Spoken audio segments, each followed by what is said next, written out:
Father President Ann, faculty, teachers, friends and families, and most especially my dear class of 2016. I can't believe this is it. That after 4 years, we're going our separate ways. I look out at you all, and I see my best friends, and the best people I know, and I see my family. We have laughed and cried, and celebrated and grown together. And now, we may never all be in one place again, which is kind of terrifying, but we are ready. Everything has prepared us for this. From the freshman year math project to handing in the annotated. From that first slice of Ireton pizza to the last sage chicken tender you will ever eat. From Ireton 2012 to Ireton 2016. We have collected these experiences and hold them close to us, and they impact us in ways we don't even realize. I've learned so much, but I think the most important lesson we can take from our years at Bishop Ireton is to be open to life. Whether it's trying out for the play senior year, or taking a completely random elective, or making a totally new friend halfway through high school, we've learned to be continually open. In all that you do, everywhere that you go, anyone that you encounter, be open to possibilities and to new experiences and to love. Be open. Keep your ears open and listen. We are often so wrapped up in ourselves that it's hard to even be aware of everything happening around us. I don't think I need to tell you to read the news because, judging from practically every conversation of the last year, we are all pretty well informed about this election and current events in general. We owe a debt to Miss Markison and Miss Ryer, I think, for allowing us to occasionally veer off topic in pursuit of sometimes heated political debate. But it's also important not to let big world events deafen you to what's happening around you. Pay attention to those closest to you, because they are the ones it's easiest to overlook. Always be mindful of what's around you and of who's around you. Realize when people are hurting and care about it too. Listen.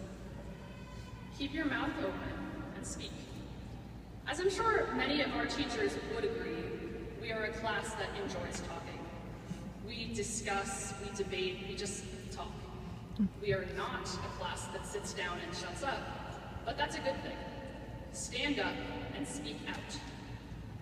When you are a witness to injustice, or when you see bigotry, or when you are surrounded by hatred, do not be silent. Use the voice you have. I know it has been trained well at Ireton. As we all know, high school is just a simulacrum for the real world. And so, as hard as it may have been to speak out for what we believe in high school, it's going to be harder for us in times to come. Do not let that deter you. Take what you have learned here, that your convictions are worth defending, and be an unstoppable force in the world. Speak. Keep your eyes open and look. There is so much beauty in our world that we pass by. Everything is a miracle if you look at it right. A lot of us realize that, I think. When you view the world as beautiful, you become deeply passionate, and we are nothing if not passionate. I mean, if you have ever spoken to Michelle Dwyer about animals, or Paul Poling about global warming, or Jordan Gerard about practically anything, you know what I mean. We are a group of people who love what we love and do what we do intensely. We go all in or we don't go at all. This is the kind of passion that emerges when you view the world with amazement. The same feeling that you got when you scored that last goal, or bowed for the last time, or turned in the last paper, or attended the last meeting. That's the feeling I want you to always have. That joy, that excitement, that intense love for what you do. If your eyes are truly open, you will see joy everywhere and in everyone. So look. Keep your heart open and love. Love as Christ loves. Whether you've gone to Catholic school for 4 years or 12, if you've learned nothing else, I hope it's how loved you are.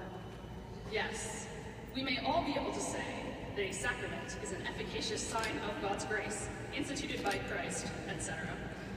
But we also know that, in simple terms, Jesus just loves us.